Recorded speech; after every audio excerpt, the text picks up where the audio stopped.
તેઓ હાલમાં જે પાકિસ્તાન પર જે ભારતે હુમલો કર્યો છે તે બાબતે સાહેબ આપનું શું કહેવું? હું એમ માનું છું કે ઉરીમાં થયેલા હુમલામાં શહીદ થયેલા વીરગતિ થયેલા સૈનિકોને આ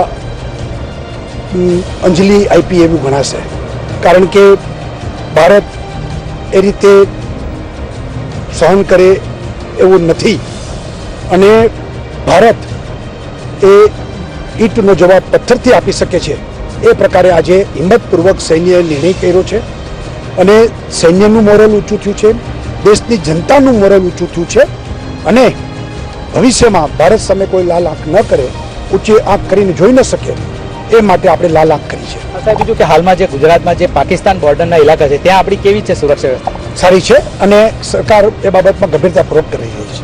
તો આ હતા રાજ્યના મુખ્યમંત્રી વિજયભાઈ રૂપાણી. તેઓએ જણાવ્યું હતું કે ભારતે પાકિસ્તાનને એકદમ કડક જવાબ આપ્યો છે.